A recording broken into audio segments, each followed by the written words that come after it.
Have you ever been glad that you were wrong about something? I certainly have. Hell, most people these days would sooner cut off a limb than admit they were ever wrong about anything that they've ever said ever. In fact, I know more than a few people that I've grown up with who, even when they were proven to be wrong about something, they can somehow mentally find a way to wrangle their own words that they've previously spoken into somehow finding a way to still make themselves sound correct to where they have no obligation of admitting any wrong, just to where they can still say, well, no, actually, technically I was right because I said this in the past. Therefore, I'm not actually wrong because I said this one thing in the past. Therefore, I'm not actually wrong. But see, the thing is that I've learned as I've gotten older, there's no shame in admitting you're wrong. In fact, if anything, it just makes you a bigger person. Not necessarily a bigger person, but it certainly makes you more mature to be able to admit when you are wrong. Hell, I've made peace with it. I've come to terms with it. I've accepted the fact that I'm not only going to be wrong about many things in life, I'm going to be wrong about most things in life. And I'm okay with that. In fact, if you see my shirt that I'm wearing here, and if you remember in my previous video, one of my most vocal concerns was me being worried about Igor and their new vocalists. And admittedly, I was worried. And I expressed a lot of concern about whether or not they would be able to do their old material justice and how it was going to affect them moving forward, and how a lot of people were saying that they missed Laurent and Laura. And now, after having seen them live, I am very proud to admit that I was 100% wrong. In fact, I couldn't have been more wrong. And I'm happy about that. I'm happy that I was wrong, because holy shit did they put on a good show. They were incredible. I would say they were one of the best bands that I've seen in a very long time. Now, that being said, out of the three bands that were there, I do have to admit that I would probably say my favorite amongst the three was probably Melt Banana, simply because of the fact that I would say that I had no idea what to expect, but I had at least heard some of their material, whereas with Otto von Schrock, I had absolutely no idea what to expect because I'd only ever heard one of his songs, and so I had little to no idea of what to expect from him or what his live shows would be like. But I am the most impressed with Igor and how their new vocalists did things and were able to do justice to their current and older material. I am extremely happy and impressed with that. I am the happiest that I got to see Melt Banana, because as I mentioned in my previous video, seeing them is basically like getting to witness a unicorn in real life.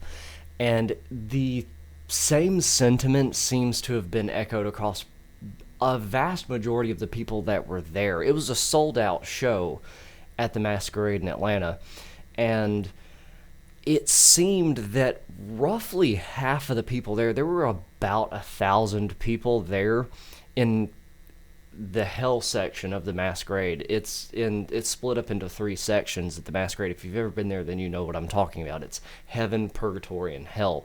And Hell's for all of like the underground bands. And so it's a very small section of the venue. So for 1,000 people to be crammed in a place like that, it's tightly packed. But it seemed like about half of the people there were there for Melt Banana, and that really surprised me. And I can't lie, I was very impressed with Melt Banana, especially for it to just be two people. They put on such a good show. Me and Jacob were directly up front and center for the entire show, and it was just phenomenal. Through the entire show, Otto von Schrock put on a fantastic show as well. He was what I would consider to be kind of like the more comedic part of the show. He still threw down. He still slapped ass. But it was funnier than anything else. But he was very self-aware, and I give him credit where credit's due, because it was fun, and that's what counts most.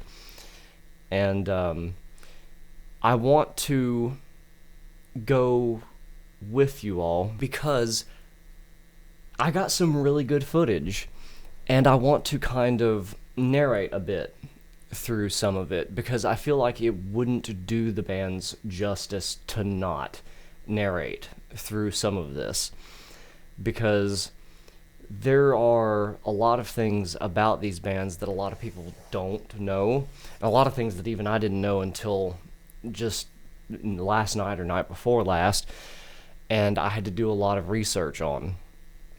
And it's worth it, honestly, and it ties back into my previous videos of recommending going to these shows, particularly this one. If you have the opportunity to go to the show, I highly recommend doing so, because you never know when you're going to get another chance to see any of these three bands again, let alone together, and it's very much worth it. And I think that has a lot to do with why there were so many people there to see Melt Banana especially. We're going to go through some of this. And by the way, just a quick heads up, PSA, there's going to be a huge audio difference between this and the videos that I have, because holy shit, Melt Banana was by a wide margin, out of the 300-ish shows that I've been to over the past 18, 19 years, the loudest band that I've ever seen live. Like, ear-splittingly loud. It was awesome, but holy shit, I wish that I had had the foresight to take earplugs. Should have, but I didn't. Because, dear God, you want to talk about having tinnitus afterwards. Was still awesome. And I'm still glad that we were, front and center and got to be there for the whole thing. But damn, it was loud. And, so yeah, there's that. And also, lots and lots of flashing lights. But part of why I want to showcase some of this footage is because I got such good footage, because I was right there front and center, directly up front. The footage is really great. The audio quality is questionable, because you're probably not going to be able to hear vocals that well, at least with Melt Banana. Even when we were there, we couldn't hear Yasko's vocals at pretty much any point unless there was a gap, so bear that in mind. But yeah, let's get into this.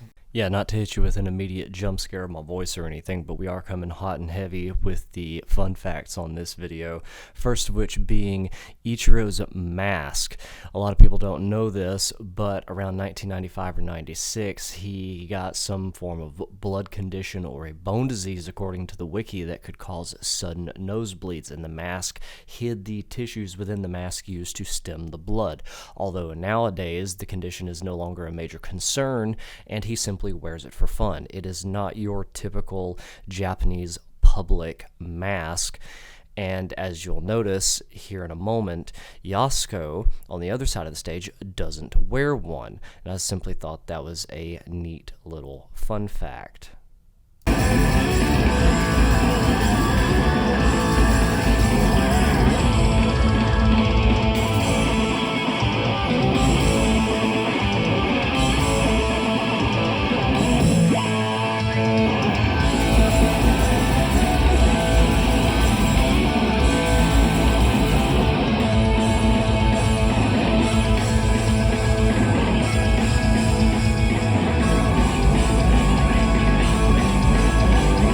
Now, I'm sure many of you have already noticed and are wondering what on earth is that neon glowing toy looking thing in Yasuko's hands that looks like a PSP and Nintendo Switch got a little too friendly with each other.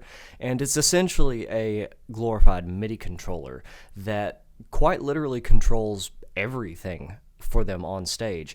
Everything, of course, except for Ichiro's guitar and guitar effects. It controls Yasuko's vocal effects, the bass guitar, the drums, the speed of all of these things, even the lighting effects for them on stage.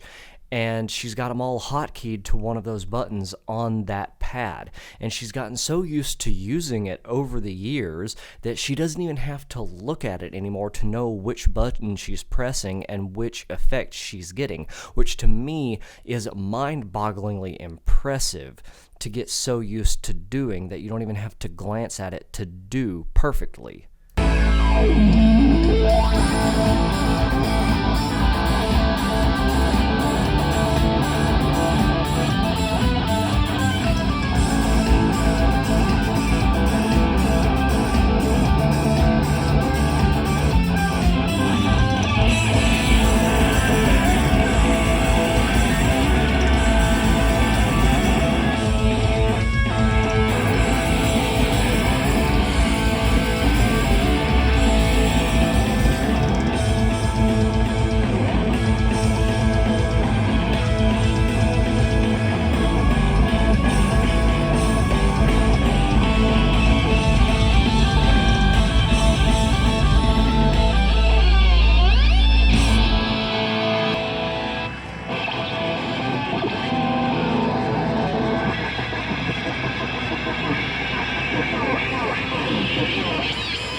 I swear at various different points throughout this entire show, Ichiro was just literally tap dancing across his effects board, making his guitar sound like it was from another galaxy, genuinely just making alien noises that I have never heard in my entire life.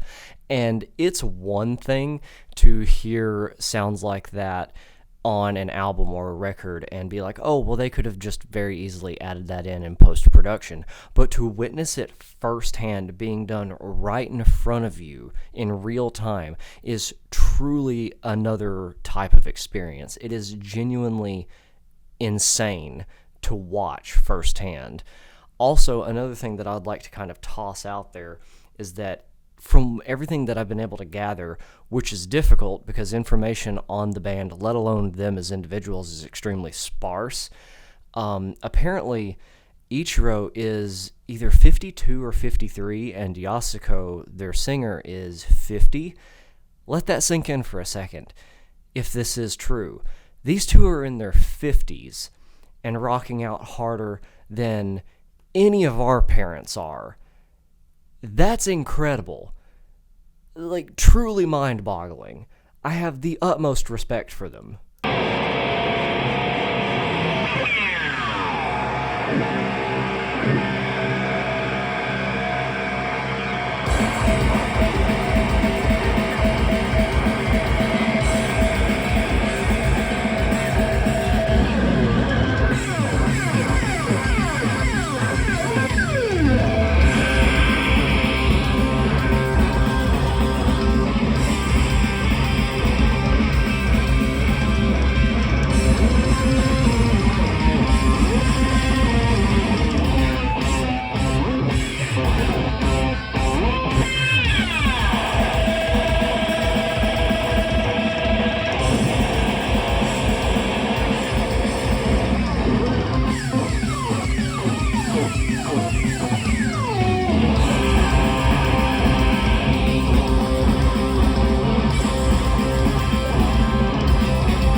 I do realize that I'm jumping around a lot through a lot of these video segments, but as I said at the beginning, there is a lot to go through here, and I don't really want to interject through every 5 to 10 seconds of it, because I do want the video segments to be able to speak for themselves on their own merit. However, I do want to give this one bit its own little shout out, because the way that Yasuko is just kind of smiling and sticking her tongue out at Ichiro, I thought, even during the show, was just so damn precious and cute that while we were there in the crowd, I remember vividly just kind of smiling and giggling to myself, thinking, oh my god, like, how precious is that? And I even asked Yasuko after the show, what prompted her to do this, and she happily told me with a smile on her face that it was because she was having so much fun with the show and interacting with the crowd. And Ichiro also concurred that he was having way more fun on this tour than he ever expected to. And they both said themselves that this, out of their 31 years of being a band, is only the 6th time they've ever been to America, which is a huge deal for a Japanese band. But after 31 years, 6 times isn't much. So it's great to see that they were having this much fun, and I find that to be very wholesome.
Now, if you're like me and you play a lot of video games, you'll likely find this bit of information pretty interesting.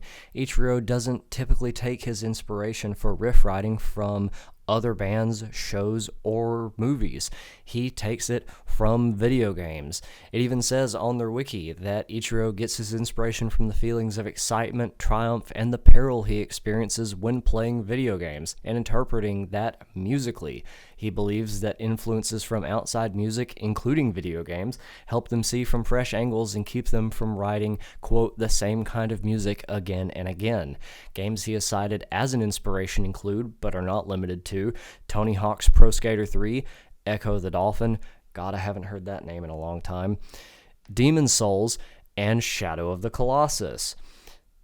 which makes sense when you think about it in that sort of context. If you take that information and apply it to their music, whereas, you have riffs that go from being very frantic and frenetic all over the place with seemingly no direction, say like at the beginning of a game where you're just kind of running around like a chicken with its head cut off, to then going to very slow, calm, building riffs to where you're getting ready for a boss fight, to these explosions of intensity, which could be perceived as a boss fight, to then like these final release, this relief, if you will, of finally having conquered that boss fight after who knows how long of that buildup and explosion of energy. It makes a lot of sense that he would do this kind of thing. It makes a lot of sense that he would take inspiration from video games, especially FromSoft games. And he says further that FromSoft games are, in fact, his favorite types of video games because they give him the greatest amount of joy from conquering those types of foes and the greatest amount of inspiration, which makes sense from a musical end. And it makes even more sense coming from the genre that they've always been associated with, which is effectively noise rock, punk, and tidbits of electronic, electropop, and grindcore kind of tossed in there in the mix. But you take all of that and mix it with him taking influences from beating and conquering games like Demon's Souls, Shadow of the Colossus, Echo the Dolphin, Tony Hawk's Pro Skater 3, what have you, and you transpose those ideas over noise rock and punk and things like that, then you're going to get very energetic, very noisy styles of riffs, and even more so, translated to what you're about to hear, it makes a lot more sense that they write the kind of things that they write. Because if you listen to what is about to happen in this upcoming part, you could almost imagine this being a build-up to what would effectively be a boss in, say, like Demon's Souls or Dark Souls or something like that, but sped up 1,000 times, and then you finally beating said boss and having that feeling of joy afterwards.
Yeah, I have literally nothing else to add to this.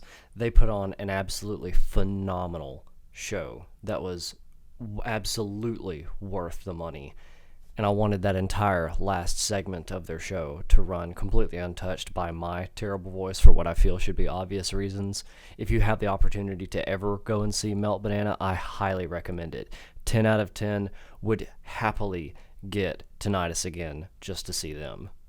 We now enter phase 2 of our segment, and let me tell you something, if there was ever a final raid boss for self-aware cringe, Otto von Schirach would be it. He is the end-all be-all to self-aware cringe music and performers. And make no mistake, he is very self-aware, and I respect that, because if he weren't, then this would be a whole different conversation. But he is self-aware. I even spoke with him for a couple of minutes after his set and asked him about his get-up and his antics on stage, and he wholeheartedly, with every bit of his chest, admitted that he does it just for shits and giggles and that he knows it's silly and goofy. And I respect that, you know? Like, I may not be the biggest fan of his music, even after seeing him live, but I have also, on that same token, certainly heard worse. And it's certainly by no means bad music either. It's just not my preferred style. But it's certainly interesting by that same extension. And interesting is what I want to kind of emphasize here, because he's from Miami, and he's been apparently a very big contributor to the Miami IDM and breakcore scene for the past 22 years. He's apparently a very big and prominent figure in that scene. It's just a lot of it has to do with the fact that he gives genuinely no fucks about how he looks or acts on stage. And again, I respect the hell out of that. I mean, he's half Cuban, half German, and has his own record label called Triangle Earth, and the whole triangle thing is something you're going to see a lot of. And it apparently has to do with the Bermuda Triangle and his obsession with it, which is cool.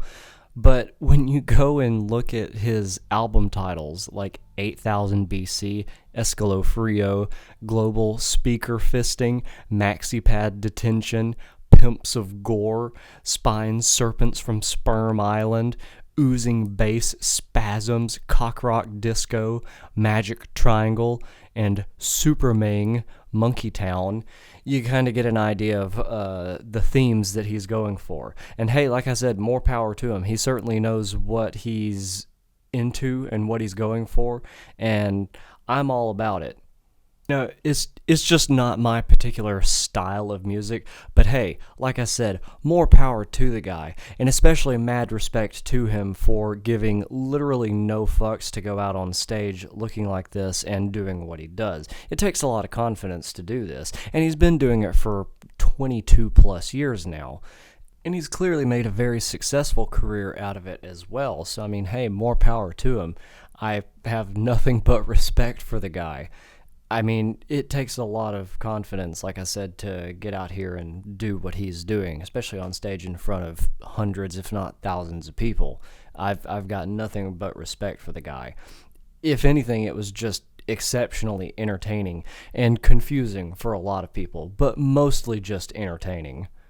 And I'm going to keep this section about as short as I possibly can because there's really not much I can add to this. I mean, what more can I say about a guy in a triangle tunic and sparkle spandex rapping and DJing about the Bermuda Triangle and monkeys and spine serpents from Sperm Island for 30 solid minutes that doesn't kind of speak for itself?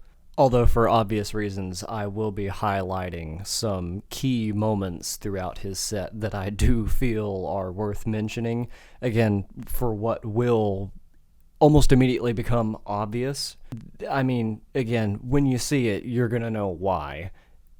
What can I say? It was wildly entertaining.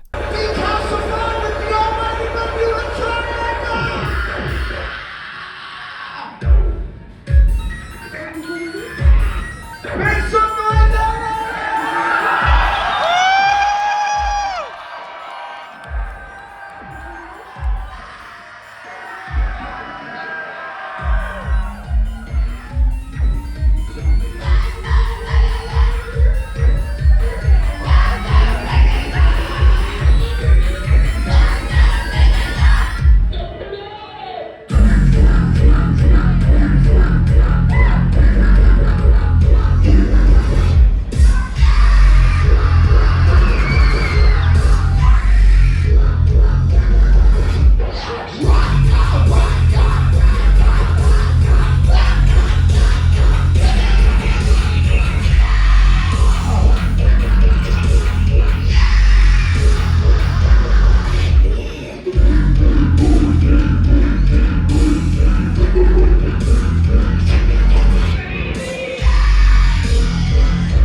Yeah, like I said, this guy is truly something special. This man needs to be protected at all costs. My God, he comes out here on stage dropping some fat ass beats, screaming his lungs out, trying to airbend and like key power blast the walls and shit. My God, I mean, even the guards were looking up at him like, Jesus Christ, do we need to evacuate this place? My God, I don't think this venue can contain this man's power. Holy shit. Like, even at one point, I think you might have noticed his knees and legs started jibber-woggling all over the place. I don't know what that move was, but then he started popping, locking all over the place. Holy shit, this man's got a level of energy that most of us wish we had. Holy shit.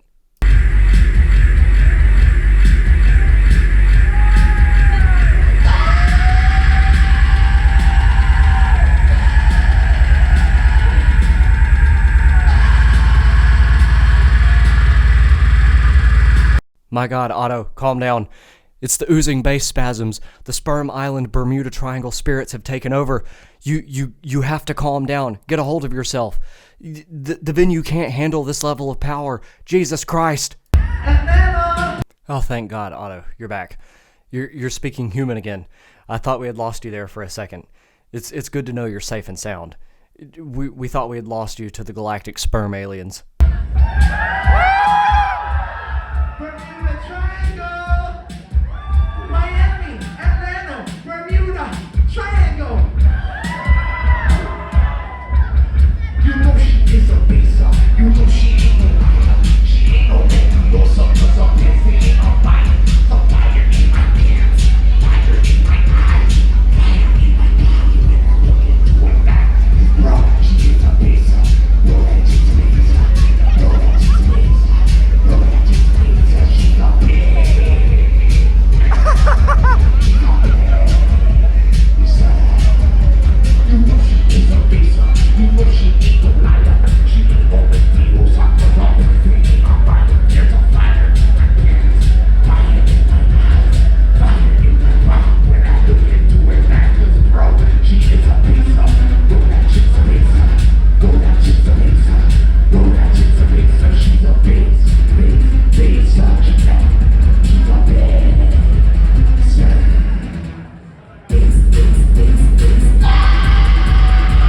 And just like that, we've lost him again. It's a damn shame, too. This is what happens when you wear sparkling rainbow spandex and a magic Bermuda Triangle on your forehead. You get on stage rapping with oozing bass spasms. You automatically summon the magic triangle and pimps of gore from Sperm Island to, take you down to the MaxiPad detention center. It's a shame. You hate to see it, but that's what happens. And you just start screaming nonsensical galactic pterodactyl noises and just hope that someone out there can understand you. It's basically a cry for help. You hate to see it. Yet another brave soldier lost to the spasms of oozing bass and the fisting of the global speaker, lost forever to the MaxiPad detention center. My God, he's powering up for another attack. Everyone stand back. Otto, don't do it. You remember what happened last time, don't you? Your body could barely handle it. Your legs shook so hard it nearly shot you into another galaxy. The fucking MaxiPad detention force, the oozing base spasms, the spine serpents from Sperm Island. You don't want that happening again, do you? What's gonna happen this time, huh?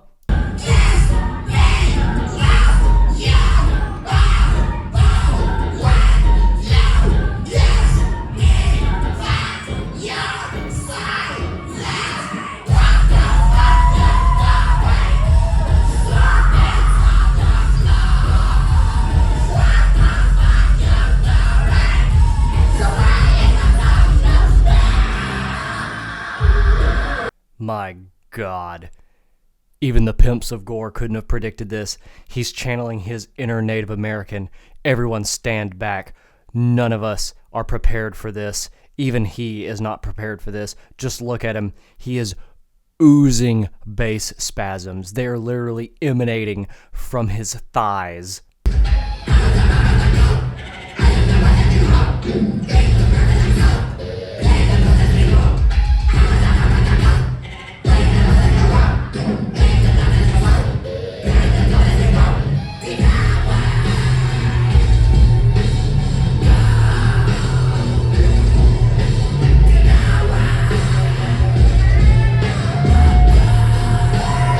Oh my God, you hitting us with the stanky hips there, Otto? Careful there, man. You've already won over all the ladies in the audience, clearly. You do any more of that, and you're going to have even the dudes creaming their jeans. Jesus Christ. Dial it back a notch for the sake of all of us. My God. Atlanta, the ATL. Maxing out cooling cause we so damn hot. Check out these speakers, they were going to drop. Maxing out cooling cause we so damn hot. Check out these speakers, they were going to drop. Chocolate rose, chocolate rose, chocolate rose, chocolate rose, chocolate rose, chocolate rose. Check out the speakers, they were going to drop. I realized that I said I was going to keep these segments short, but my God, Otto's got a sense of fashion, bar spitting capabilities, and a level of no fucks given that the majority of us only dreamed about and wished that they could have. I mean, my God, just look at those rainbow spandex tights. Dear God, kudos to this guy, legitimately. Not even being hyperbolic. Like, kudos. Just bravo, my good man. Oh, sweet mother of God, he's taken off the raccoon hat. Everyone duck and cover now. What is he about to do next? Is he about to explain to us that the Earth is actually a triangle? Is he about to go Super Saiyan? Only Otto knows, but something tells me it has to do with triangles.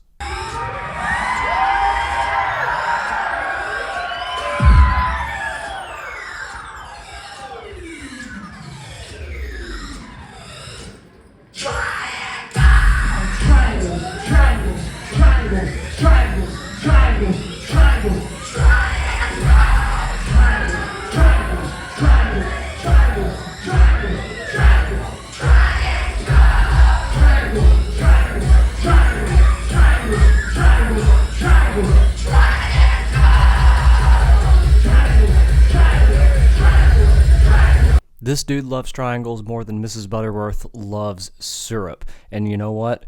I am honestly starting to love it. I'm starting to feel it deep down, somewhere special that I can't quite talk about. Also, remember that flashing lights warning that I gave at the very beginning of this about 40 some odd minutes ago? Yeah, it's coming right about now.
This smile basically says it all with Otto. You can't look at this guy and see this smile and not know that he is not self-aware of what he is doing. And that is why I give him all the credit in the world for what he is doing and has been doing for over 20 years now. Absolute kudos to this Giga Chad for getting up on stage, dressing the way he dresses, and acting the way he acts, being fully aware of how goofy it is, and still dropping some pretty fat beats while he's at it. I honestly, for as wild and wacky as it is, have nothing but respect for him, in all honesty.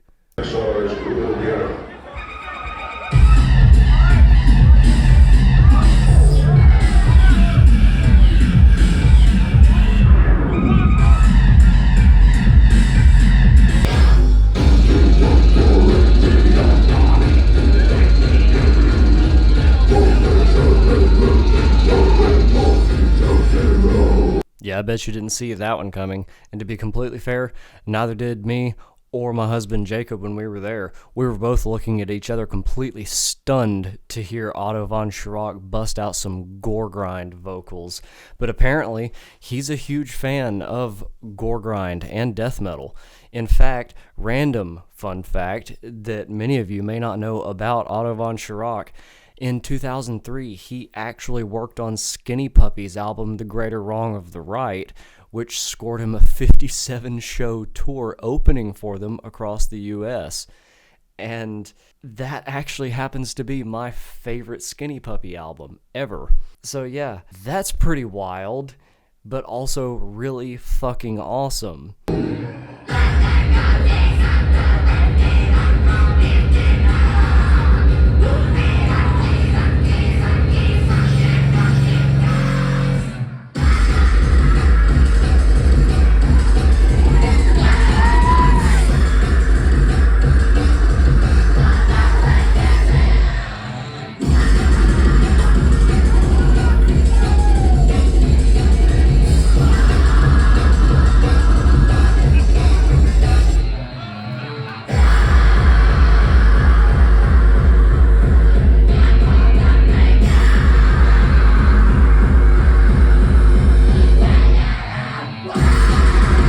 Yes, my good man Otto here, thanking the very ground beneath him for not collapsing under the might, the weight, the girth of his sparkling, skin-tight Spanx, and the unbelievable oomph of his magic triangle oozing bass spasms and pimps of gore, Sperm Island global speaker fisting rhythms. It's very important. You can't forget that, Otto. It's very imperative that you do this every show, forever, from now on. All in all, this was effectively the end of his set, and I would be lying if I said that it wasn't an interesting one, nor one that I will ever forget, because it is. It was extremely interesting, extremely entertaining, and certainly one that I will never ever forget. And honestly, I did enjoy it. It was very fun, very entertaining, and he was a very nice dude. Just very funny to talk to, very down to earth, just genuinely a cool dude. More props to him. All the power to him. All of the magic triangle radio waves and beams straight to him. My friends, we are officially in the last leg of our journey. If you are still here watching this, thank you so much, genuinely, from the bottom of my soul, especially coming from someone who has less than 0 points allocated to their editing skills. I can't express how grateful I am to all of you. This has been a massive undertaking for me, far more so than I thought it would be in the beginning, but I've actually enjoyed doing this. Even still, I truly appreciate you all who have stuck it out through this far and hopefully to the end. I do appreciate it. Now, with that all out of the way, I'm going to get my very few complaints and or criticisms of Igor's set out of the way now, being only two things, which is, one, the drums I felt were mixed way too loudly, which you'll notice very quickly, and Martin on the left, their guitarist, was mixed far too quietly. That's pretty much it. Other than that, they sounded damn near perfect. Now, with that being said, I don't have that much footage of them because sadly my phone died about halfway through their set, but I do have a decent amount, roughly 30 minutes worth of footage. But considering that I am such a huge fan of them, I'm still going to do my best to condense it down as much as possible into just what I consider to be the best parts of the show.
As you can see and hear from this, the drummer's drums were mixed ever so slightly too high, and Martin Clement's guitar was mixed ever so slightly too low, but all in all, they still had absolutely fantastic crowd interaction, and as you'll see here in a moment, when J.B. LaBelle and Aphrodite, their singers, come out, they still overall sounded fantastic, which is ultimately what you want from a band like this.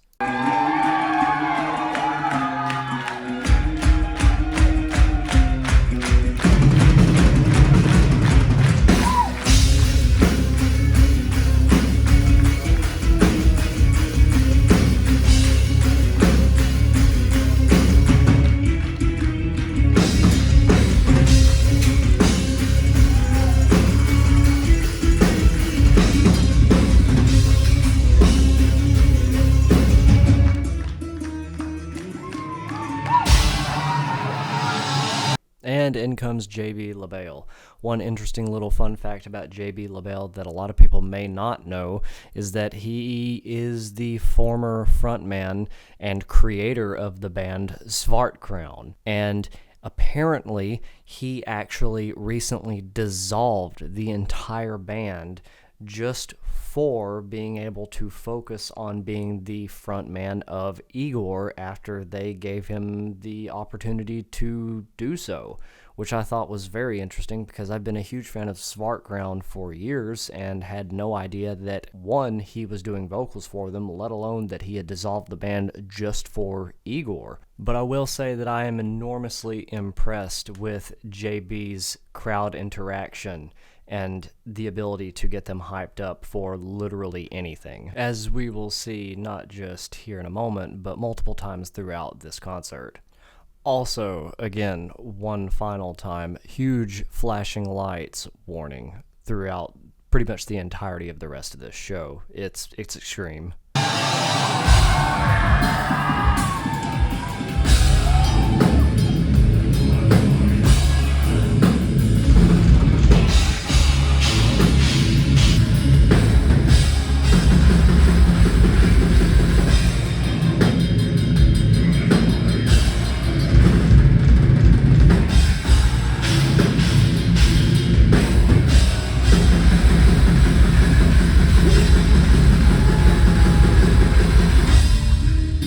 Also, I don't know, maybe it's just me or maybe it's his black and gold face paint, but JB has an impressive stage presence about him.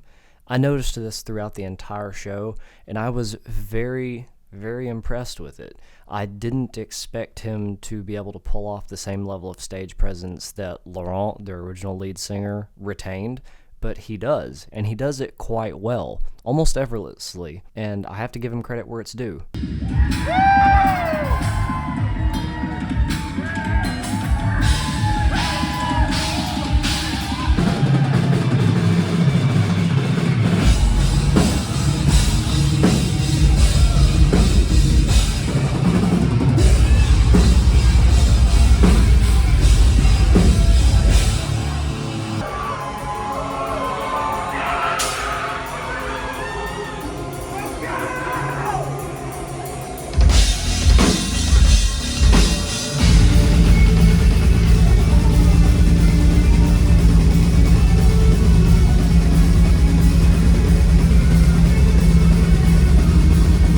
Yeah, quick editor's note here. I got her name wrong, and I apologize for that. Aphrodite was their second most recent vocalist. This is Martha Alexandre. I apologize for that. That was my fault. I fumbled on that one. But what I do want to say about Martha is how incredibly awesome it is that this is effectively her first time ever being in a metal band of any form whatsoever. And she just goes full nuts to butts, just circle headbanging and doing everything she possibly can to do justice to this material and hype up the audience and be as interactive with the crowd and with all the metalheads as she possibly can. That is a good sport. That is a champ in the making, and I just had to point that out. Kudos to her.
It was at this point in the show, pretty quickly on, roughly 3 or 4 songs into their set, that I realized, at least to myself, that I'm personally okay with them moving forward without Laurent and Laura as their vocalists, because it seems very clear, to me at least, that JB LaBelle and Martha are indeed a good fit for them. They both seem to work very well together. They have good on-stage chemistry. They work very well with crowds.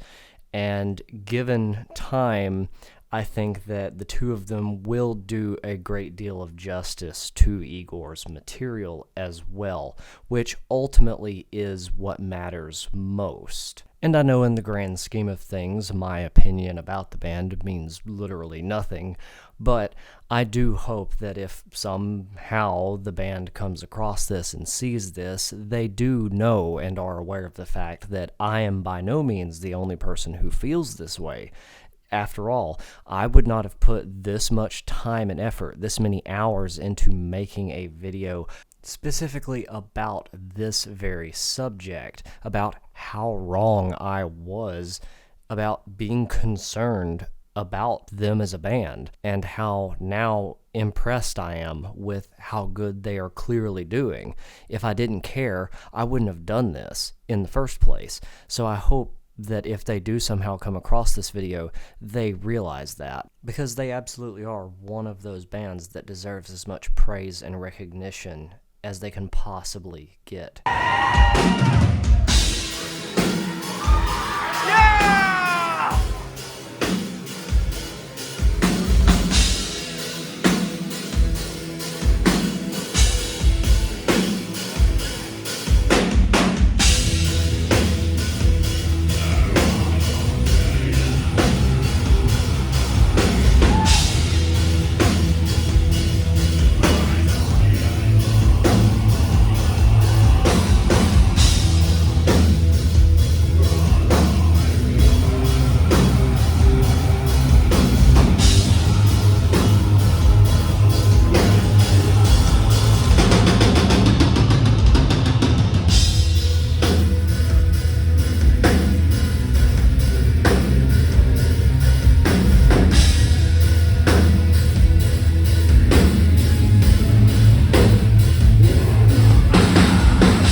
One thing that I noticed while I was there, and you all might have already noticed this, was that one of the things that a lot of people gravitated towards with Igor was in their material, Laurent and Laura basically came up with what was effectively a made-up language, so that anyone from any part of the world, from any background, any language, anywhere, could sing along with their songs. And as long as you're basically making the right sounds with your mouth, you're effectively singing along correctly. You're singing the correct, air quotes, lyrics. And with this, I'm not sure if Martha and JB are doing that anymore. It sounds like they're jumping between what sounds like French and Latin, but I can't tell. And it's entirely possible that they are doing exactly what Laurent and Laura were doing. It's just I'm not able to hear or notice. Or it's also entirely possible that they're jumping between Latin and French. Like I said, I can't tell. But if anybody in the comments can decipher it, please, by all means, let me know, because I am legitimately curious.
As I edit this more and more and am able to listen to this more and more, it does seem as though JB and Martha are basically trying to mimic what Laurent and Laura originally created with their made-up language. Because if you realistically think about it, it would be extremely difficult to insert real words in any language, period, into songs where there once were none, even if that language that was made up was done so oddly well to where it resembled a real language. Inserting real words into a song that doesn't realistically have words is extremely difficult. It by all means could be done, but from a realistic and logistical standpoint, it would make no sense for them to do that, especially considering they are by all means new vocalists and new members of the band.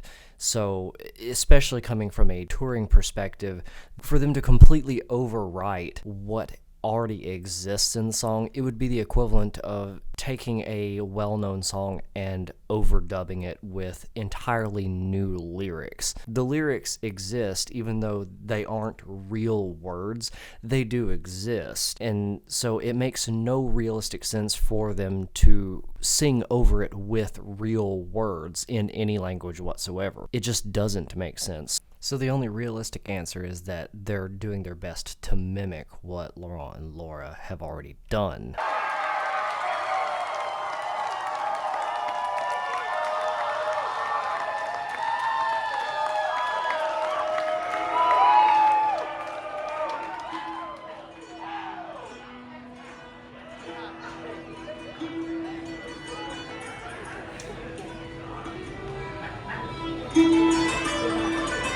So yeah, I have two favorite songs by Igor, and this is one of them. And if you remember in my previous video me mentioning a song by the name of Overweight Posey, this is that song, and how I was skeptical and worried about how Martha would be performing this song live. But to be perfectly honest and fair, as I stated earlier, she honestly did a fantastic job on this song. And so all of my worries were completely alleviated upon seeing her perform this live. She absolutely knocked it out of the park. Obviously, she didn't do exactly what Laura did, but that's not really what's important. The important thing is that she did a great job at it, and that's all that really matters.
So yeah, like I said, it may not be the same as the original Overweight Posey, but they are clearly putting their own spin on it, their own twist.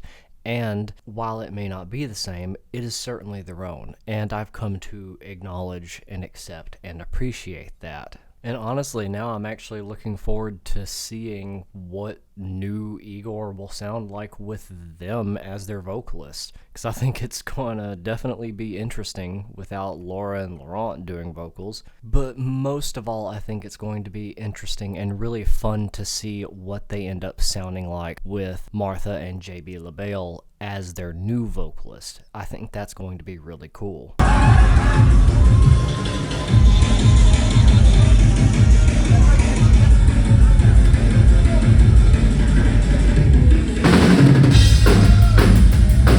Okay, first thing right off the bat, my god, I did not realize until that part right there just how much louder the drums were than everything else in the mix, and I apologize for that. There's literally nothing I can do about it. Second, I don't think I ever mentioned this until now, but their original drummer, Sylvain, who is still in the band, wasn't able to come onto this US tour for what I'm assuming is travel visa issues. I'm not sure. I haven't been able to find any information whatsoever on that. And from what I have been able to find and gather, the person who is doing drums for them on this tour is one of their drum techs who they offered the position to and gave him roughly a week to learn all of the material, and he did. And so that's pretty incredible that he managed to pull that off. I just thought that was worth pointing out and giving the guy kudos for.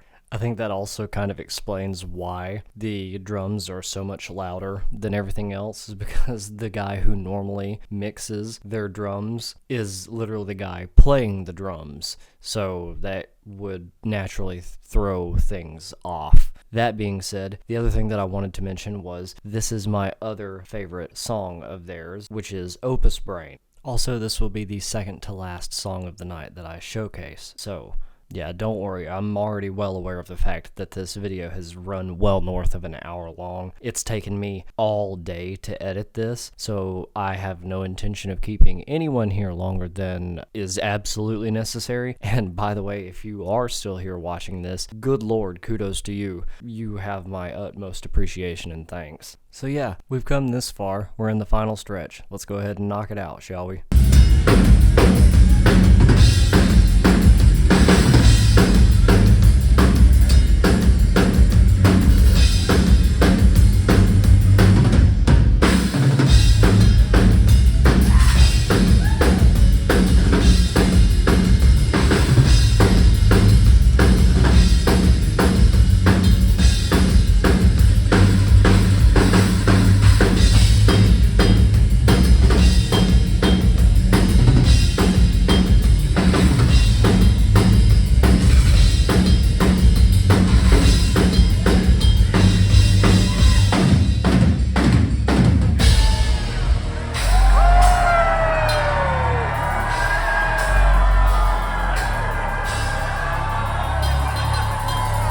When I saw him doing this, there was a younger part of me that immediately got so excited. I could not believe that JB was actually suggesting everyone perform a wall of death. I have not been involved in a wall of death of any form at any concert for easily north of 15 years. And when he started doing that hand gesture, I immediately was just like, oh my god, he's actually trying to do it. And then I looked back with the camera and saw that everybody was in fact doing it, and I got these weird butterflies in my stomach. I was like, holy shit, this is actually happening. Fuck yes, this is awesome. This is some of the most fun I've had at a concert in years. Kudos to JB for pulling this off.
My friends, we have officially entered the final stage. And this is, oddly enough, what I feel personally to be some of the best footage that I got. Perhaps it's just me, maybe I'm biased, but that's how I feel about it. And ironically enough, as luck would have it, this is also where my phone died for the night, so I only was able to capture part of this song. So, for the sake of brevity, I'm only going to speak here and let the rest of the song play out. If you've made it this far, then all I can say is thank you, you fucking rule, and enjoy.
Yep, and that's where my phone died on me.